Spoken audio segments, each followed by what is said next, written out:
YouTube, Sam Frank here. This week's episode of Friday Fun video is more closer resembling a hobby talk video, I would have to say. In fact, I might just make this a hobby talk video and just put it out on next Tuesday, because hobby talk Tuesdays are what we usually do. But I want to talk about the reasons why I am moving away from English and more into the Japanese Pokemon. And there's several reasons why. Now this is not going to be for good, but for now it just doesn't make sense to buy any of the English stuff unless you can find it at retail. Now if you can find English Pokemon stuff at retail, I think that's a good move, a really good move.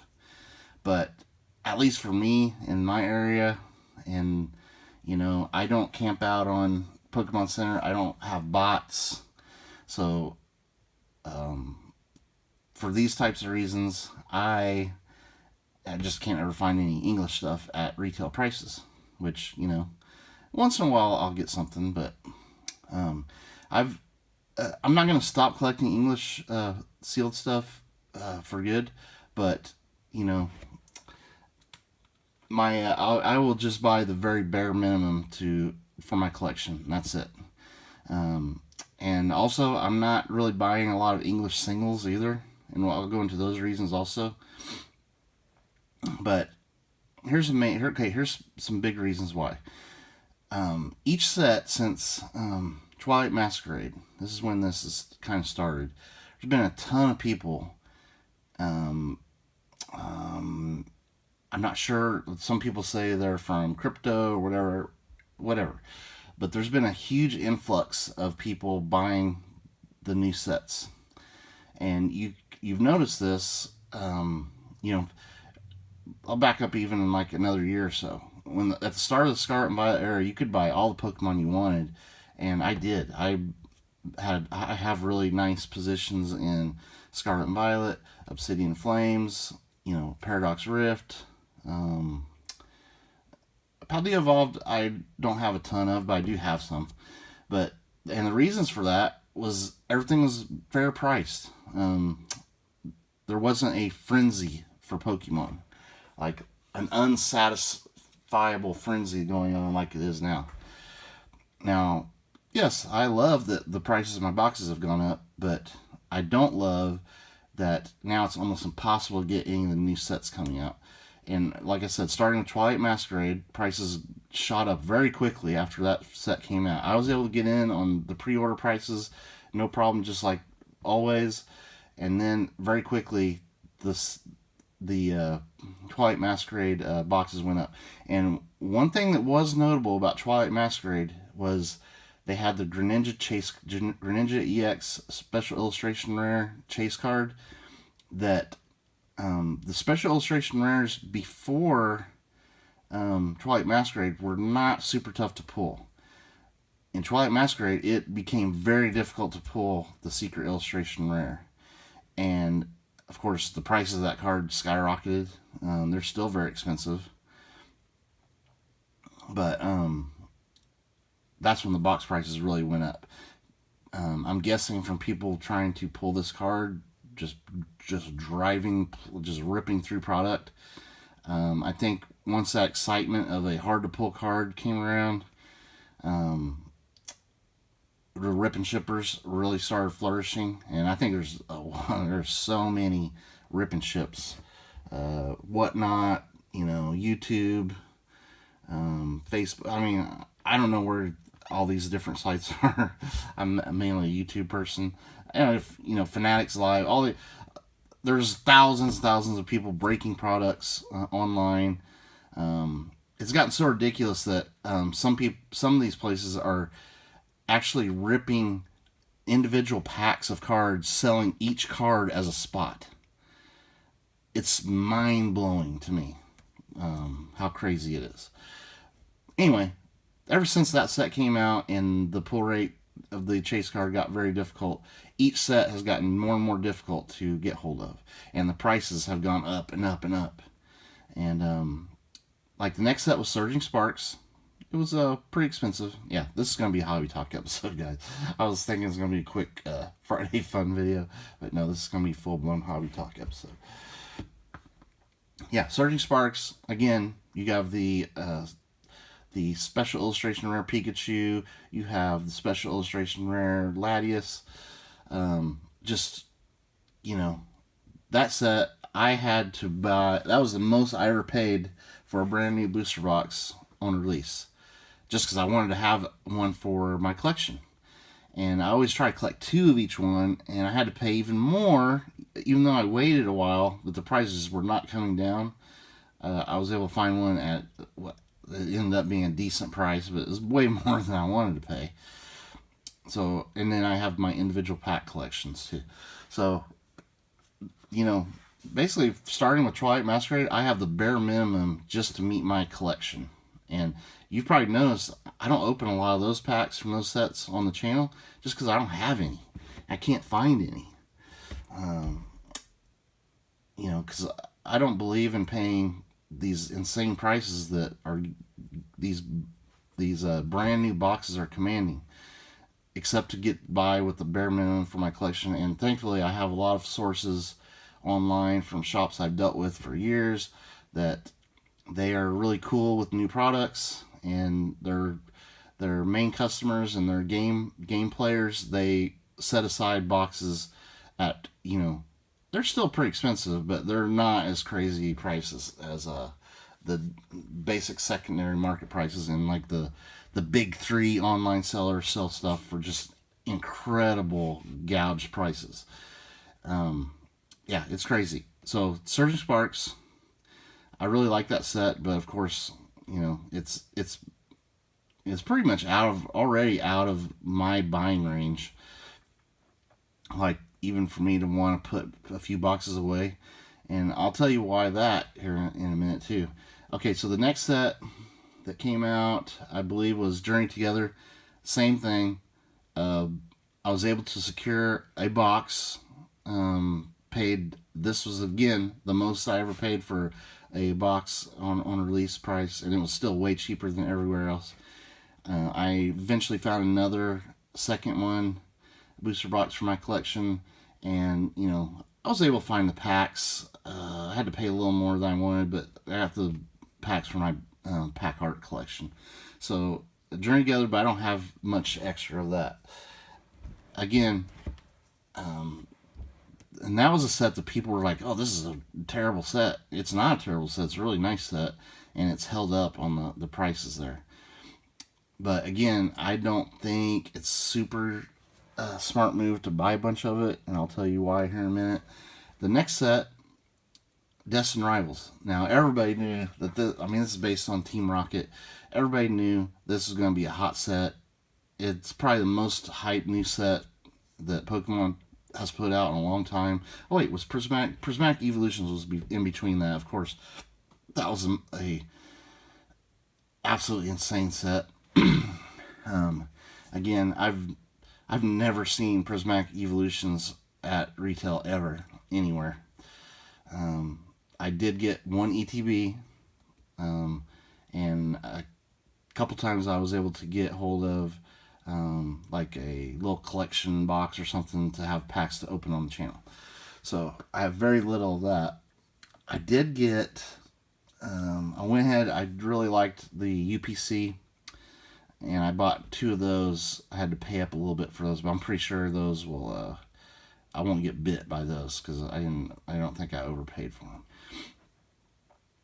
Okay, so then Destined Rivals. Destined Rivals is a monster set. It's nuclear how popular that set was. I was able to get 2 boxes on pre-order, paid again the most I've ever paid for a new set coming out. Broke the record 3 sets in a row. But those boxes have gone way up since then, so I've done okay with that. But again, never have seen a Team Rocket or a Destined Rivals pack at retail anywhere. I did find a couple of them that I had to pay, you know, they were at a gaming store. They had some, but they had them priced pretty high, but I wanted to get one of each pack art, so I went ahead and did that. Okay, so then Now you have the new block coming out. You had the black and white, uh, black bolt, white flare. Again, I don't think the hype is as big for this as like Destined Rivals, but again, you just very difficult to find this stuff at retail. I have yet to find it at retail, and I'm waiting to, like, I have 4 packs in my collection. I'm waiting to get some packs to open on the channel because I want to open 4 packs of Black Bolt and 4 packs of White Flare just to have, have a video of it on the channel, but I just have not been able to get any of that stuff. I will eventually. I feel like that stuff's going to come down at some point.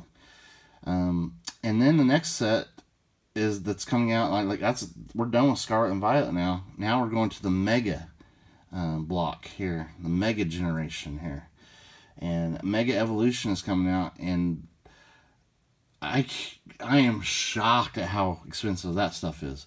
Yeah, it's pretty cool looking stuff, but man, is it expensive to get hold of. And I keep waiting and thinking, okay, someone's going to come out with some of this at a good price.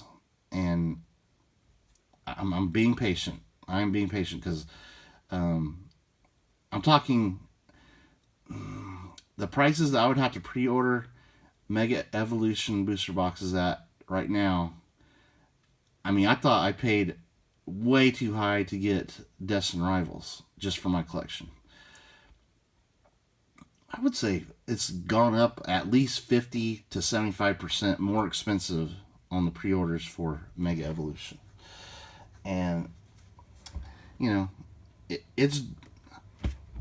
I know this is creating just absolute havoc on the people that play the game. I feel for you, man. Because I don't play the game. I just like to buy some boxes to keep my collection. And it's driving me insane on the English side. It seems like the hype just keeps getting bigger and bigger and bigger, and Pokemon is just not able to keep up with this demand. I don't know where all the boxes go, unless there's just tons of people out there that are just hoarding it. And that may very well be what's happening. Yeah, the buy-in prices that you have to pay for this new stuff is so high that I don't think it's a guarantee that stuff's going to go up in the future. Usually, it used to be, yeah, you buy Pokemon when it comes out, it's going to go up in value over time. Because your buy-in price is so nice and low and affordable. The English Pokemon, this is going to be a statement that people probably aren't going to like very much. But the English Pokemon market needs to crash. It really does. It needs to crash. I think it needs to crash for the players. It needs to crash for just people that like to collect the boxes and collect the cards and stuff like that. Because it's like unattainable right now. And I mean, I don't know how the player, like these kids and stuff that want to play the game, are able to get packs when boxes are over 3 times MSRP. Like, you can't find them anywhere for less than that. It's insane. I mean, I've never seen anything like it. Magic the Gathering is kind of turning that way also. Like these new collector boxes, insane prices for pre-orders, and the prices aren't coming down. It's what's crazy. Like Final Fantasy, I think, changed the game on collector boxes, where people are like, okay, these are really worth the price, even at the insane prices where that set came out. It still got gobbled up and is twice, 3 times as much now, almost, to try to get a box of that. So, like, okay, well, at least with that, it's a collector thing. These are just booster boxes that are supposed to be really easy to get hold of. And the whole point of this video is me trying to explain why I'm moving more towards Japanese. The Japanese product, they print a lot of it. It seems to be the demand, like, there's not a ton of people that collect and want to buy the Japanese, or they're focused more on English. Like this, very fair priced. I was able to get it. I'm still looking for the, I can't remember the name of the other Mega Evolution. This is the new Mega Evolution. One of the Japanese, like there's two Japanese sets for Mega Evolution. That's the other one, the Gardevoir set. But yeah, and I have no panic. I mean, I know I'll be able to find that. It just has to get back in stock at the store I shop at, and it's very fair price. I mean, these are way cheaper than what even the old booster boxes cost in English. So at least, and the card quality is fantastic. You don't have to worry about like anything you send out of these straight out of the pack are probably PSA 10s. Card quality in Japanese is fantastic, marvelous. They have just a superior printing capabilities in Japan. English, the printing presses are ramped up so high that quality is just getting worse and worse and worse. That's why you can't. It's so difficult to get PSA 10s and this ultra modern English stuff, just because they have to run these printing presses at the max speeds, and that really does affect quality, guys. You can tell in 2020, at the start of this big Pokemon boom, card quality in English was fantastic. It was really good. And then as things got a little more crazy, card quality went down and down and down until now, when they've got these presses at full blast and the card quality is terrible. I mean, you still get mint cards, but a true gym mint card in this modern Pokemon is really tough to get. So, enough ranting. Yeah, and the specialty sets are, I mean, they're way nice. Like, it's a nice little small box. You don't get a ton of packs, but, this is the Paldean Fates version in Japanese, and of course the Prismatic Evolutions Japanese version. Yeah, those are reasons why, but I know that the time is going to come when all of this gets back to normal in English. Pokemon always goes in cycles. It gets hot, cools off, gets hot, cools off. When it cools off, that's when I'm going to go in and pick up some of these boxes of sets I really liked that I haven't been able to find. And you'll be able to find stuff at retail. They'll start reprinting the crap out of these recent sets that are expensive, because that is the part that the new type of investors in Pokemon don't realize, is that Pokemon watches the prices of their boxes. If they get too expensive, they reprint them into oblivion. Look at Evolutions, and guess what? Evolutions was everywhere. They finally caught up to the printing, to the demand, and they will catch up to the demand on these, like Destined Rivals, Surging Sparks. They won't go back far into like Sword and Shield era, but these recent Journey Together, all these recent sets, Prismatic Evolutions, they're going to be printing Prismatic Evolutions for years, guys, just because the secondary market is so expensive for that. They want the people, their players and stuff that want the cards, they'll print it until it gets down to that price. And that's when all these new type investors will be like, oh, Pokemon's crashing, it's time to get out. That's when you come back in and get the stuff that you want. So that's why I'm going to kind of take a step away. I might not buy any Mega Evolution boxes at these, like, you're talking $350 a box pre-order prices. That's just mind-blowingly stupid. I'll just hope to find some at retail and hope one of my trusted online sellers has something at a good price. Anyway, thank you for watching. Stay tuned for more videos. Hopefully everybody's having fun out there, and it'll all come back to normal, guys. Trust me. In the meantime, enjoy some Japanese cards. Fantastic card quality, affordable. They're fun to collect because you can actually buy the singles at fair prices. Later.